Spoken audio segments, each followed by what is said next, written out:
Hello students, welcome back to Beena tutorials. आज हम नव संस्कृतम के द्वितीय पाठा प्रथमा कूपा के बारे में पढ़ेंगे। सबसे पहले हम पाठ के अनुवाद को जानते हैं। पहला पैराग्राफ देखिए। सरोवरम परितः किमपि लघु राज्यम आसीत्। सरोवरम परितः मतलब तालाब के चारों ओर, किमपि मीन्स कोई, लघु राज्यम छोटा राज्य, आसीत था। तालाब के चारों ओर कोई छोटा राज्य था। एकदा उष्णे ग्रीष्मे वृष्टि न अभवत। एक बार गर्म ग्रीष्म ऋतु में वर्षा नहीं हुई। सरोवरः शुष्कः अभवत। तालाब सूख गया। जना उद्विग्न मना अभवन। उद्विग्न मना मतलब बेचैन। जना लोग बेचैन हो गए। ते सर्वे राज्ञा समीपम गतवन्ता। वे सभी राजा के पास गए। कृषकाः धीवराः च आवदन्। कृषकाः मीन्स किसान और धीवराः मीन्स मछुआरे। किसानों और मछुआरों ने कहा, दीर्घ कालम यावत वृष्टि न अभवत। वृष्टि मीन्स वर्षा।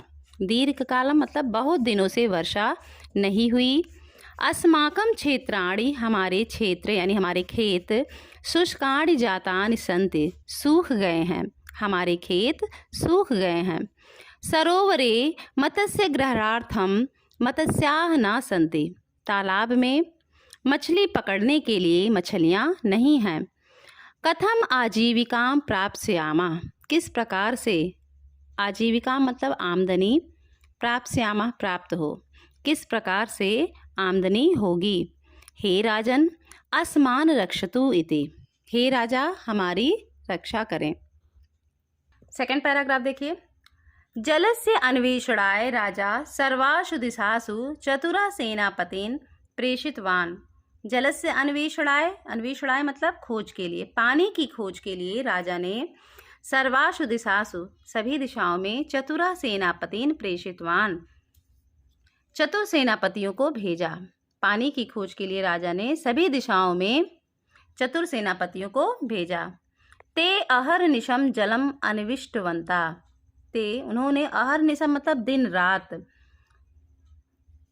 जलम अन्विष्टवन्ता पानी की खोज की। उन्होंने दिन रात पानी की खोज की। तेषु त्रया सेनापतयः रिक्तहस्ता नगरम प्रति आगतवन्ता। उनमें से 3 सेनापति खाली हाथ नगर लौट आए। अगला पैराग्राफ। यह सेनापति उत्तर दिशम गतवान। जो सेनापति उत्तर दिशा में गया था, स अचिंतयत उसने सोचा, कथंचित अहम जलस्य अन्वेषणम करिष्यामि। किसी भी प्रकार मैं पानी की खोज करूँगा। एतत् मम कर्तव्यम इति। यह मेरा कर्तव्य है। सः अग्रे एव गतवान। वह आगे चला गया। अंततः सः पर्वते, अंत में उसने पर्वत पर, एकम शीत ग्रामम प्राप्तवान। एक ठंडे गांव पहुंचा। अंत में वह पहाड़ पर एक ठंडे गांव पहुंचा। यदा सः पर्वतस्य उपत्यकायाम। यदा सः जब वह पर्वतस्य, पर्वत की, उपत्यकायाम मीन्स होता है तलहटी में, तलहटी में उपविष्टवान बैठा था। जब वह पर्वत की तलहटी में बैठा था, तदा तभी कापि वृद्धा तत्र आगत्य। कोई वृद्ध मतलब बूढ़ी महिला, तत्र आगत्य वहाँ आकर, तस्य पार्श्वे उपविष्टवती उसके बगल में बैठ गई। जब वह पर्वत की तलहटी में बैठा था, तब कोई बूढ़ी महिला आकर उसकी बगल में बैठ गई। पेज टर्न कीजिए आप लोग।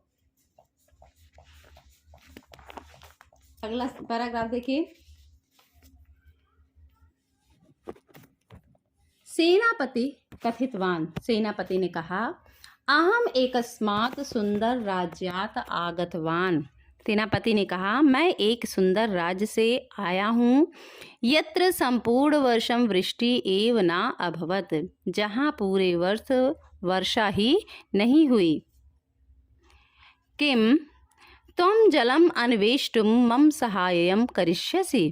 क्या तुम पानी खोजने में मेरी सहायता करोगी। सा महिला सेनापतिम अनुसरणं कर्तुं सूचितवती। उस महिला ने सेनापति को पीछे आने का इशारा किया। एकस्याम पर्वत गुहायाम चा नीतवती, और एक पर्वत गुफा में ले गई। सा गुहायाम, उसने, गुहायाम मतलब गुफा में, हिमशंकून दर्शित्वा अवदत, हिमशंकून मतलब बर्फ के गोले दिखाकर कहा, एतत् हिमम इति, यह बर्फ है। गृहाण किंचित, कुछ ले लो। तव देशा कदापि पिपासिता न स्थास्यति इति, तुम्हारा देश कभी भी, कदापि कभी भी, पिपासिता मीन्स प्यासा, न स्थास्यति रहेगा। यह बर्फ है, कुछ ले लो, तुम्हारा देश कभी प्यासा नहीं रहेगा। अगला पैराग्राफ देखिए। सेनापति विशालम खंडम त्रोटितवान, सेनापति ने विशालम खंडम मतलब बड़े टुकड़ा, बड़ा सा टुकड़ा, त्रोटितवान तोड़ा, सेनापति ने बड़ा सा टुकड़ा तोड़ा। स्वरथे स्थापितवान, अपने रथ में रखा। चा वेगेन गृहम प्रति गतवान, और तेजी से घर की ओर गया। यावत सह नगरम प्राप्तवान, यावत मीन्स जब तक, सह नगरम प्राप्तवान वह नगर को पहुंचा। तावत विशाला हिमशंकु लघु अभवत, तावत मीन्स तब तक, विशाला हिमशंकु बड़े बर्फ का गोला जो है वो लघु अभवत छोटा हो गया। जब तक वह नगर पहुंचा तब तक बर्फ का विशाल गोला छोटा हो गया। सर्वे आश्चर्येण तत् हिमखंडम दृष्टवंता, सभी ने आश्चर्य से बर्फ के उस टुकड़े को देखा। एतत् जल बीजम स्यात् इति एकः मंत्री सहसा अवदत्, यह पानी का बीज है, अचानक एक मंत्री ने कहा। राजा जल बीजस्य शीघ्रम वपनार्थम आदिष्टवान, राजा ने जल बीज को शीघ्रम जल्दी से वपनार्थम बोने का आदिष्टवान मतलब आदेश दिया। राजा ने पानी के बीज को जल्दी से बोने का आदेश दिया। यदा कृषकाः गर्तम अखनन, यदा में जब, कृषकाः किसानों ने, गर्तम अखनन जब किसानों ने गड्ढा खोदा, तदा हिमखंडम अधिकम अद्रवत, तब बर्फ का टुकड़ा अधिक गल गया। ते झटिति तद बीजम गर्ते स्थापितवन्ता, ते झटिति उन्होंने, झटित मतलब जल्दी से, तत् बीजम उस बीज को, गर्ते गड्ढे में, स्थापितवान रखा, उन्होंने जल्दी से उस बीज को गड्ढे में रखा। किंतु छादनात् पूर्वम एव तत् बीजम अदृश्यम अभवत, किंतु छादनात् मतलब ढकना, ढकना, ढकने से पहले, पूर्वमेव पहले ही, तत् बीजम अदृश्यम अभवत, किंतु ढकने से पहले ही वह बीज अदृश्य हो गया, गायब हो गया।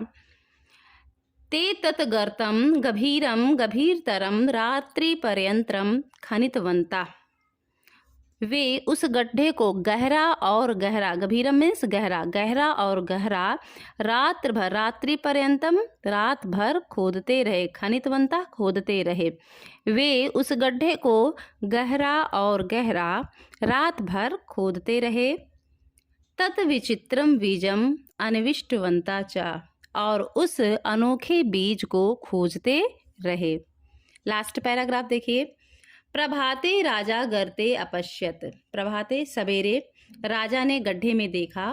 चकिता सह उच्चय उक्तवान, और आश्चर्य से भरकर उसने ऊंचे स्वर में कहा, जागृत मम प्रजा, जागो मेरी प्रजा, जल बीजम अंकुरितम, पानी का बीज उग गया, गर्ते जलम अस्ति, गड्ढे में पानी है, एवं प्रथमा कूपा रचिता, इस प्रकार पहला कुआं बना।